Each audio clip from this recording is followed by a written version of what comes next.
The pilot does not serve drinks on the aeroplane. Nail that. Remember that. This is basic business management. Henry Ford worked out that if you got people doing $5 an hour jobs, then you could allow other people who had the capability to do the $100 hour jobs. And that, my friends, is really today's talk. The bigger the dream, the bigger the team. And for me, getting a real estate agent moving away from the stuff that they don't like doing, that they're not good at, that they find takes their energy out, that at nighttime, when they're about to go to bed, they're thinking about the next day of work. They're thinking, oh, I've got to do this. I've got to launch that. I've got to do this prospecting. And what we've learned is that if you can create a super team, an effective business unit, even if it's just one person that is taking away things like cleaning the database, sending out digital price updates, just helping you have one more thing in your life, time. And I'm pleased to let you know my co-pilots on this webinar is Jonathan Bell and Nick Georges, who are every step of the way and support everything I say. And in a moment, you're going to find out why I believe in the next 35 minutes, you might be finding a solution to one of the biggest problems you've had in your real estate life. Hey, gentlemen, how you going? Hey, Tom. Hey, Tom, how are you? I'm very, very good. Very, very good. Now, if we can talk about this, because I've been watching Jonathan at the tennis. You're in Melbourne now. Mate, what game did you watch? And I was overhearing you talk with Nick before I came on. What game did you watch last night that you got home so late? Kokonakis versus Dimitrov. Okay. I don't know. Tell me who won. Dimitrov. Oh, no. It was so funny, Tom. There was more Greek flags than Australian flags, but I think he's actually Greek. Yes. Kokonakis. Okay, so he's out. There's a good. I got to tell you. Actually, I'm coming to Melbourne to. Yes, I am. I'm going to Melbourne on Sunday. I'm going to Melbourne. I think it must have a good feel at the moment because I can tell. You know, the weather's been reasonably okay. The crowd's there. There's a buzz in Melbourne at the moment, isn't there? Yeah, I love it. I've been stopped a few times and everyone says I look like Tsitsipas, so I'm just running with that. Hey, Nick. After our Zoom, give him a short version of a few Greek words, right? Yeah. That'll get him through the weekend in Melbourne. Exactly.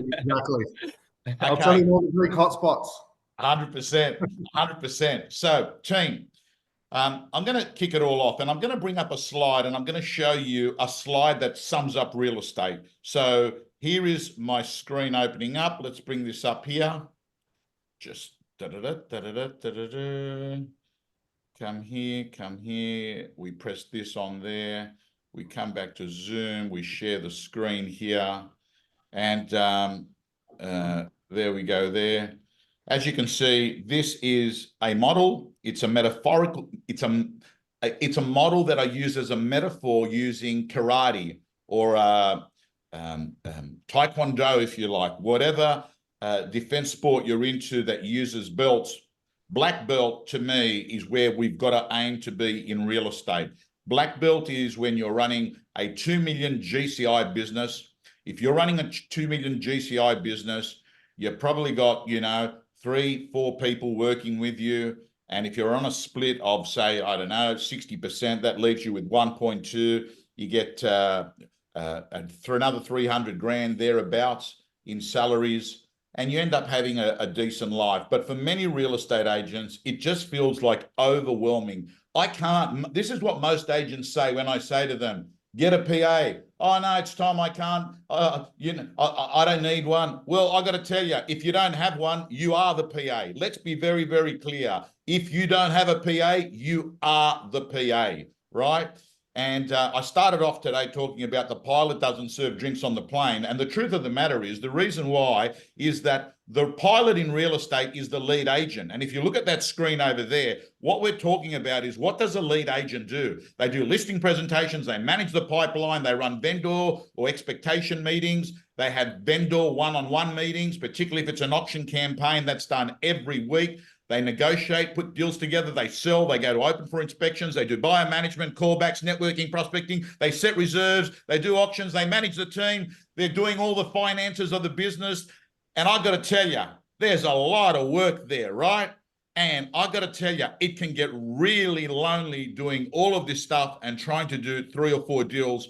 And that's why over the last few years, we've seen the emergence more and more of the model of having an assistant, whether it's an admin person or whether it's someone that's going to create leads for you.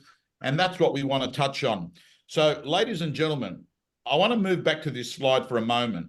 And I've got to say to you, to me in real estate, the EBU, Effective Business Unit, we've got a level 1 agent here. Level 2 is an agent that has an assistant. Level 3 is an agent that has 2 assistants. Level 4, it's an agent that has 3 assistants. And for many real estate agents, it can get very, very overwhelming to think, hey, I'm not even making money at the moment, or not making what I want. How can I get myself in a position to actually pay for someone when I'm not making enough money?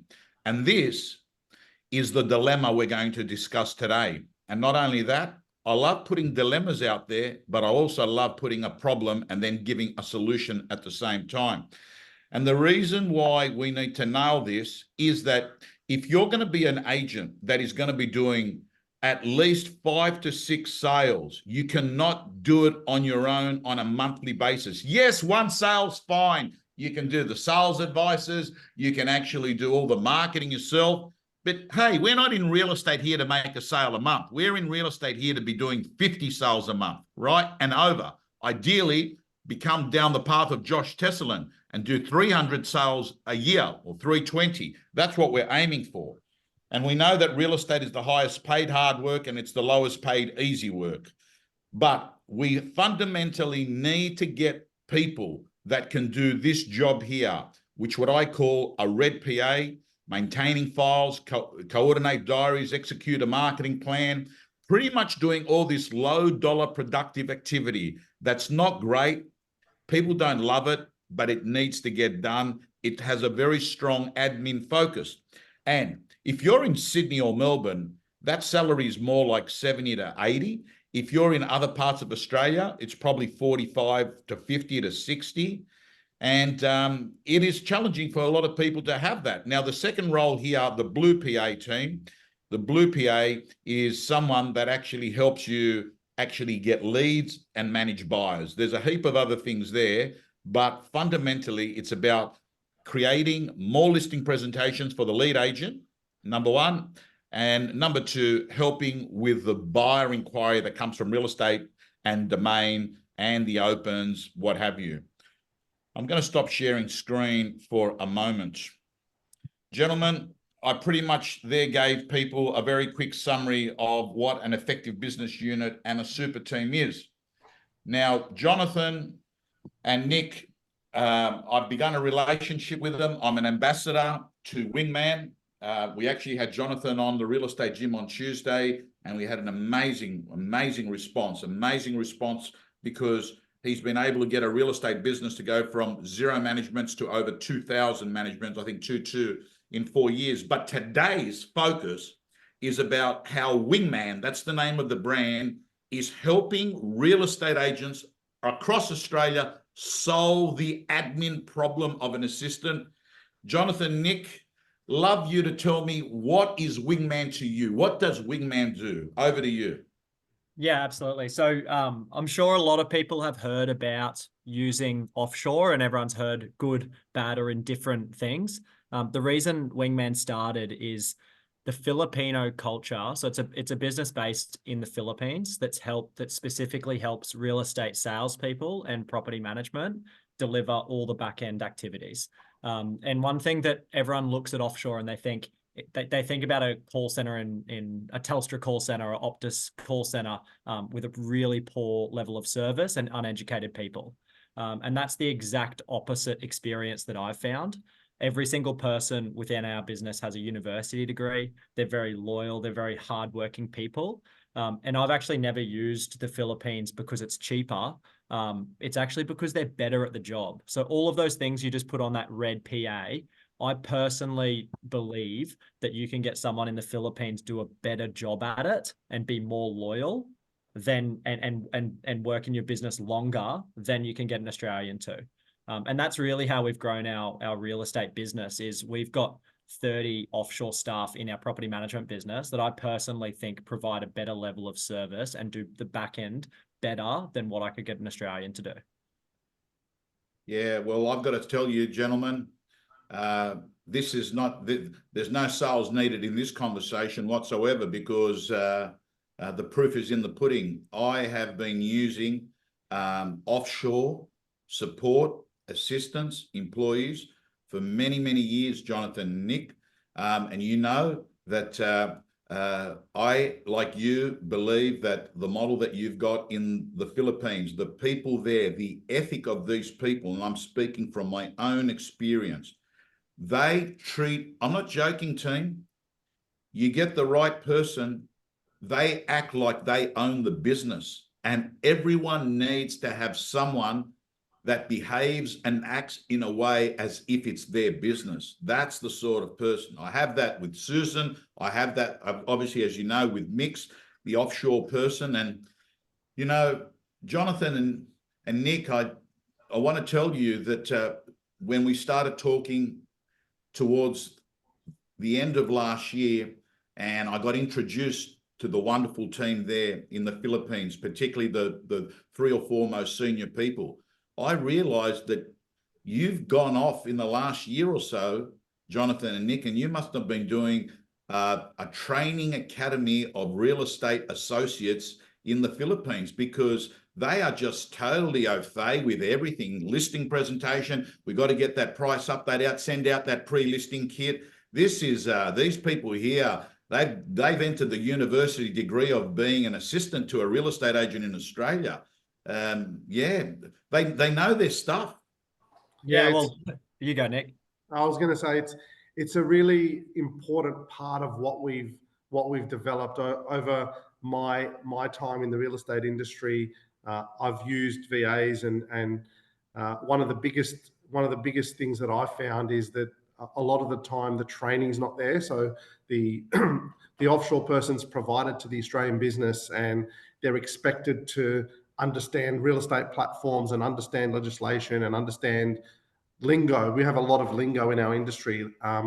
And one of the things that we've focused on at Wingman is providing an academy over there that that our staff go through. So we pre-hire, they go through 3 or 4 months of intensive training with all the major platforms. So they understand Realtair, they understand CoreLogic, Agent Box, all of them. Agent Box, Rex, all of the major platforms that that you would use in residential sales and property management. By the time the Australian business wants to put someone on, they are as qualified as someone here on the ground, and we continue to develop that.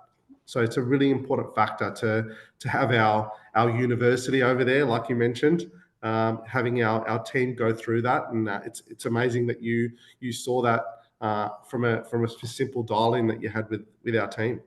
Yeah. Well, I think what you've done with Wingman is you've taken out the teething period of getting someone up to scratch, which is really, really hard for a lead agent in Australia, because they're struggling just to do their work.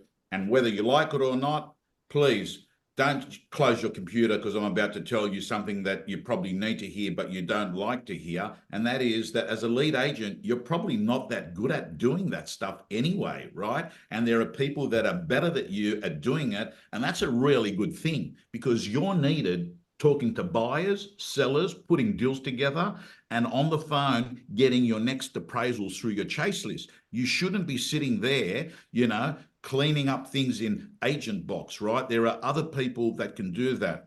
Now, I want to ask, gentlemen, what are the activities that let's call it, I want to use some language that we can always relate to. How will we refer to the Wingman offshore assistants? What's the best way to refer them? What do we call them? Remote professionals. So we they actually don't like being called VAs. So anyone on the webinar who calls them VAs or has VAs, if you change that terminology to remote professionals or RPs, for short, they feel like they've had a promotion. It means a lot to them. Virtual assistant has a stigma over there. Remote professional feels like they're working for a bigger, larger business, and that they're more valued within that business. And Tom, go, Nick. You touched on it earlier as well. If you put the time in when you do have a remote professional in your business to really integrate them into your business, and you've done that with Minx and your offshore team, Tom, they're so loyal to the business, and they will.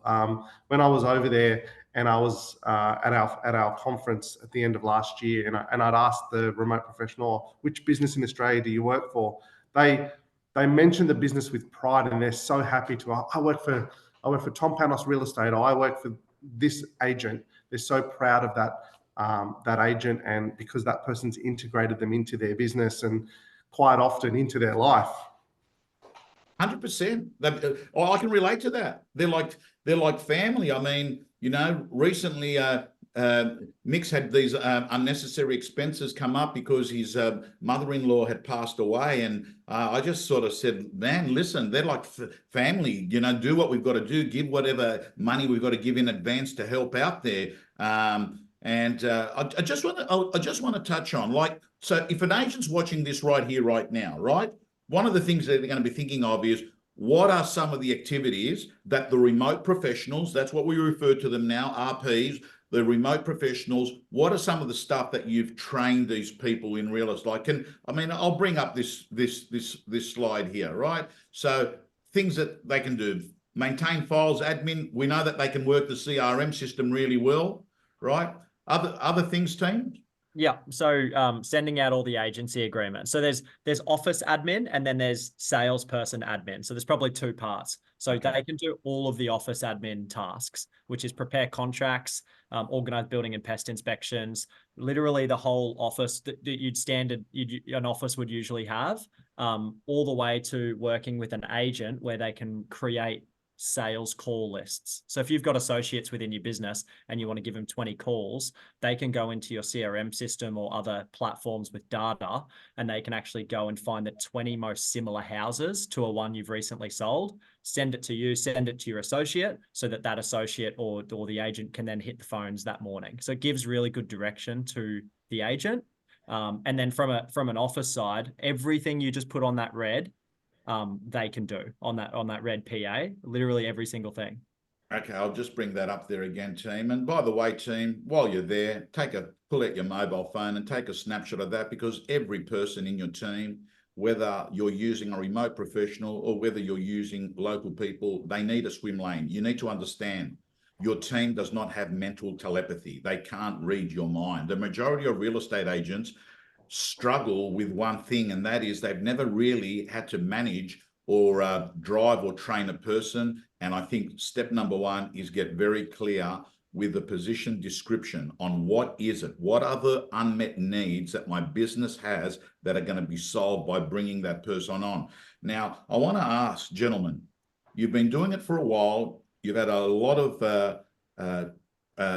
tested training, learning from errors. And that's a good thing, because it saves other people having to learn from the same errors, because you're moving information that you've got and saying, this is what you should be doing. These are the do's and don'ts. What are some of the main learnings, Nick and Jonathan, of remote professionals that you've learned on working effectively with them? Obviously, number one is you need to get someone that comes from a reliable, reputable firm, and someone that's been trained up and understands that. And we know that Wingman does it. But the next layer of it is, how does then a lead agent maximize that relationship with a remote professional? What are some of your learnings? So some of you just touched on it there. The relationship is the biggest thing. So we obviously train them up so they understand the platforms, the process, the systems. If you can integrate them into your business and not treat them like an AI bot or just someone there to do your admin and integrate them as an employee, that's the biggest learning is that we often have to train the Australian business on how to use the remote professional. And yes, we have a huge team offshore, but we also have an amazing team here in Australia that assists the business, whether it be salespeople, sales businesses, or property management businesses, when the onboarding process commences, when the remote professional is integrated into their business, and after the remote professional is integrated into their business too. So we look at it as a three-step process and assist, whether it be a lead agent or a business owner, on how to best integrate that remote professional into their business. Okay. Well, team, what I'm going to do now is I'm briefly going to just show you another slide. When you're working with a team, everyone, please remember one of the most important things is your work in progress agenda every morning. You set the tone, get those first 5 minutes right, and everyone's clear on actions for the day. And that includes when you've got a professional that you're working with, you talk about what happened yesterday, what's been carried forward, today's appointments, what prospecting calls I'm doing, what buyer calls, what KPIs, what's settling today, what contracts are being signed. It's really just a very quick chat, bringing everyone up to speed. This is where we're at. This is what we're going to do. Now, I want to ask you, gentlemen, how does it work with the time zone difference?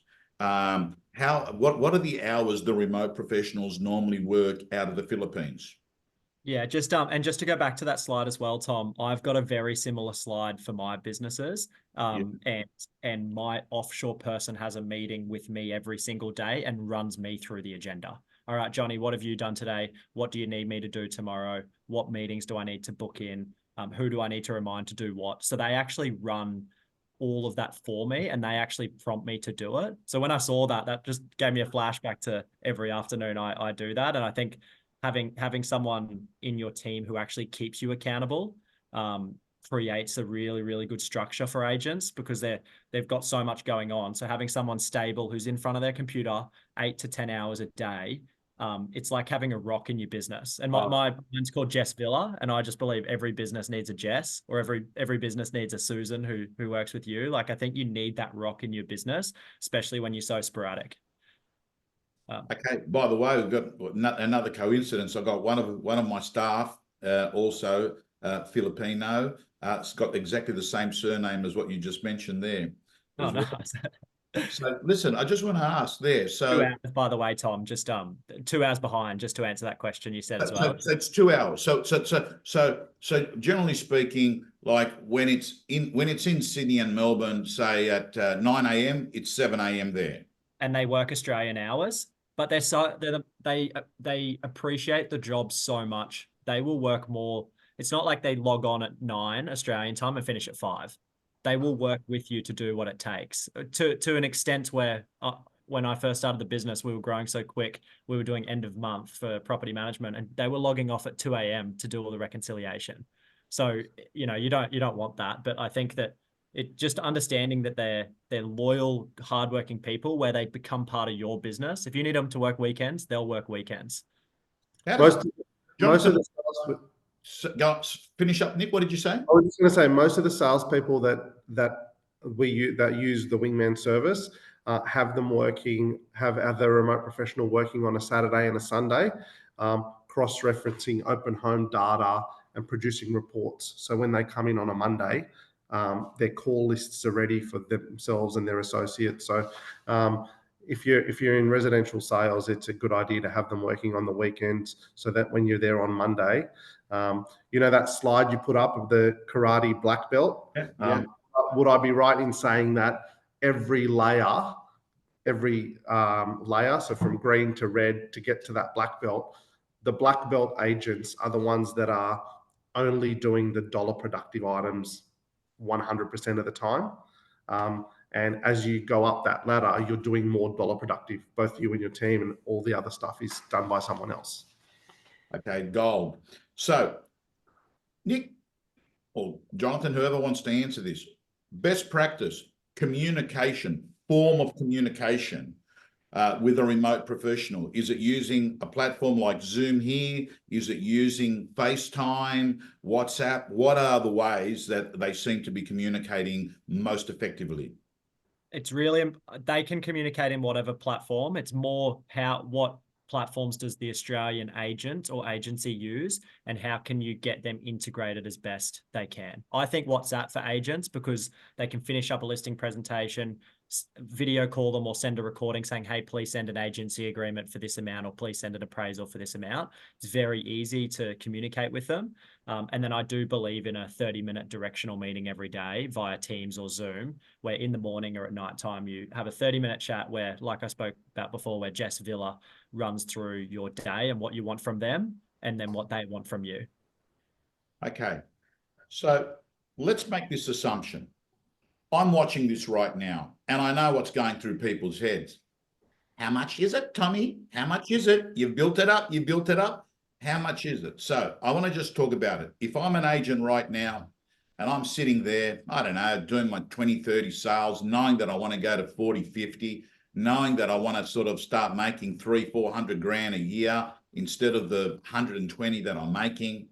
And I know that, yes, the guys are right. I've always been mindful of it. I need to bring in a team member, right? Explain what the investment is and what is the process. What is the process? Like right now, if someone wants to go off and say, yes, execute, and let's assume they think, yeah, man, this sounds great. So what is the investment to get a remote professional through $12 an hour. How much? About $12 an hour. 12 an hour. Yeah. $12 an hour. That's actually in some ways you think to yourself, that's not fair, right? But that's the arrangement, that's the deal, that's marketplace, right? And it's a marketplace that accepts, both parties accept that, right? So $12 an hour, right? And generally speaking, do you think the ideal thing is to get someone for a full-time for 35, 40 hours? Yeah, I think it really, so we've got packages. So we've got a package, a 10-hour-a-week package, a 20-hour-a-week package, and a 40-hour-a-week package.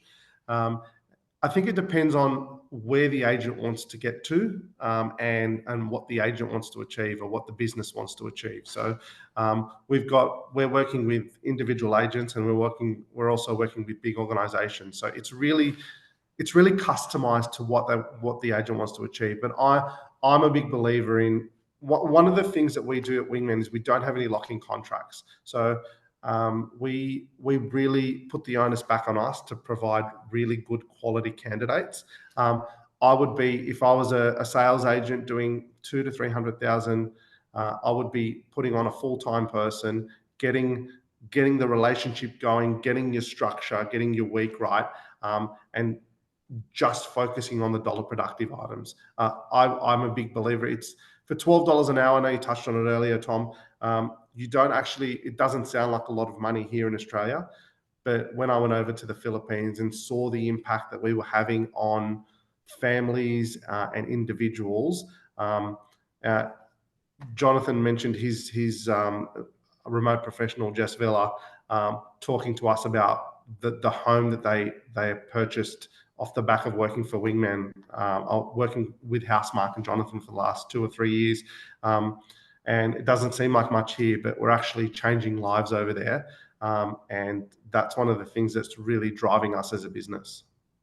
I tell you what, you're changing lives over there. I tell you what, everyone watching this, you'll be changing your life and your family's lives, because I've just done the numbers here.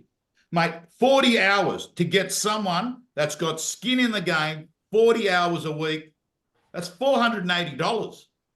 You've basically got a full-time professional, a stunt double of you. That's what you've got. You've got a stunt double of you for a tax deduction of less than $500 a week.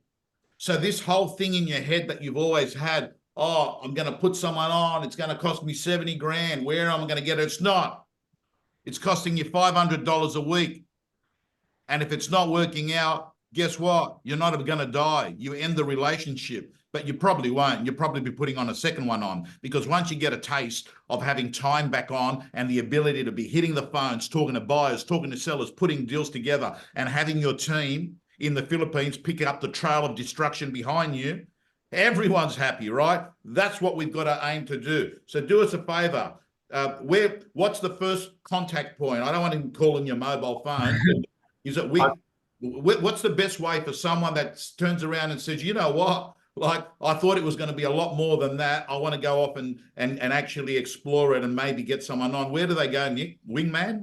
Yeah, so Jonathan will put all of my details in the chat column, but you can contact me on Instagram, Nick Georges Official, or you can contact me on my email. Susan just put in the Wingman URL, but Susan, if it's okay with you, what details were you going to share, Nick? Was it your mobile or your email? You can send me an email, nick@nickgeorges.com.au, or you can contact me through Instagram or LinkedIn. Yeah, sorry guys, my laptop's not letting me type, so it's all right. We're all done. It's all up there. Wingman.com, wingmangroup.com.au, nick@nickgeorges.com.au. That's when you get the personalized service from the guy direct, right? That's right. So, man, I'm really, really excited. I'm also excited because throughout the year, on an ongoing basis, we're going to be doing stuff in an educational training way to help Australia realize you can run an ELF, effortless, lucrative, fun business, if you nail the model right. In real estate, to me, there is model, mindset, and marketing. Most real estate agents are pretty good with the mindset. They're optimistic people, and that's what got them into a commission-based job. They believe in destiny. They back themselves. So the mindset's right. Then you've got the marketing. Again, most have got a sales flair about them. They actually know how to actually market, and we have the benefit of vendor-paid advertising, which actually helps in the whole process, not only helps sell properties at high prices, but also gives people attention on what you're doing. But it's the third one that people struggle in real estate, the model. The model. This is what they struggle. They struggle in this concept here, which is they simply don't know how to actually have their business structured, right? And for me, here is what I believe the dream team is. You want someone that is humble, someone that is people smart, and someone that is hungry. That is the ideal team player. And Jonathan, Nick, I've got to tell you, from what I've met at Wingman, you've got a culture. It's in the DNA. It runs through the veins. The blood says humility, be good to people, be hungry. And the thing I like the most about the remote professionals that I've dealt with, they treat you like you're everything to them, right? The way that they look at, that's to me the biggest thing. When we were young, we were always brought up, your employer is giving you money and provides livelihood for you and your family. Always respect them. And that's what I notice about the culture of these remote professionals. They have utmost respect. And don't get me wrong, local people do as well. But there is a cohort of people, and real estate agents know this, they put them on, and some people feel like that lead agent is lucky to have them, right? This is the approach that they have, right? I've got to tell you, the offshore workers that I've dealt with, the ones that I've seen with Wingman, they think it's a privilege to have a role, not an entitlement. And that's a big difference, because those that are entitled always move on as soon as I'm not happy about that. You can't speak to me like that. I want more money for this. I'm doing all of this. You made $1 million. What did I make? Right? I'm going to be taking my days off on these days because this is the day I want to go surfing, whatever it is. This is what's happening at the moment. We know that labor in Australia and productivity has been a big issue, and this is a very good step forward to help a real estate agent actually solve the problem of low dollar productive activities so they can major on the major, not major on the minor. That is the main thing. So, gentlemen, great to see. I've got a question. Does Wingman operate in New Zealand? Yes, we do. We got quite a few agents in New Zealand, and also works the time, New Zealand time as well. So they'll work around the times of their clients. Yeah, there's Manos is on here as well. Hey, Manos. He's Manos. Yeah, no, it wasn't Tsitsipas. He's just a real estate hack like us, Manos. Right? Manos has basically said, so Manos is a very big believer in offshore, right? Manos says after tax, it's less than $300. Do you understand what the investment is, team? After tax, it's less than $300, right? Stephen asks, mind confronting 6 hours per week at 12. Mind confirming the packages again. Stephen, just hit up. Listen, just hit up. You got Nick's mobile. It's in the chat box. Give him a ring. But you want to say anything there, Nick? Yeah, I just wanted to. The cost is one element of it, and it is amazing. But there's very few things in business that, in my opinion, are win-win-win. And in this situation, in what we're doing, the business wins because the salespeople are listing and selling more property. The employee or the salesperson wins because they've got more time building the relationship and getting in front of people. And the customer wins because everything is done quickly and they're receiving the information efficiently, quickly, and correctly. So it's a win for all parties involved. If we can nail the relationship with the remote professional, the business wins, the employee or the salesperson wins, and the customer wins. Yeah, well, Manos Spindakakis says, well said, Nick. It's all win-win. It's a no-brainer. By the way, everyone, follow Manos as well. You all know I use Manos every year for our business planning. I think he's one of the greatest thought leaders in our industry, and I use him in the real estate gym for his business planning process. So, by the way, if you're not a real estate gym member and you're watching this, you've got till the end of this month to join for 2024, and you will get your real estate business plan and everything else that comes in your realestategym.com.au. That works out to being $65 a month, roughly, the investment on there. Could not recommend Wingman enough, says Jeff Constable. These guys are amazing. Good to see that you got some raving fans that have jumped on here as well that are watching it. Gentlemen, I want to thank you so much. Nick, I will see you Monday week as per our diary appointment to do a face-to-face and some video work. Jonathan, stay well. You're heading back to Brisbane on Monday, I presume, or you're going to have Sunday. Yeah? You're an ex-tennis player. I mean, I know you're at the tennis, but were you on the circuit? Yeah, I played semi-professionally until I was about 17. And then failed. So now I'm doing real estate. Yeah. What do they do? When you can't crack it in AFL soccer, you can't get a Netflix special, you didn't get medicine at uni, you didn't make the top 100 in tennis, what do? Yeah. I'm a real estate agent. Yeah. Thanks, Tom. All righty, gang. Let's sign off. I want to thank you so much. The guys from Wingman, both Jonathan and Nick, team, if you've been inspired, hit up Nick or go to Wingman, and we will see you next week.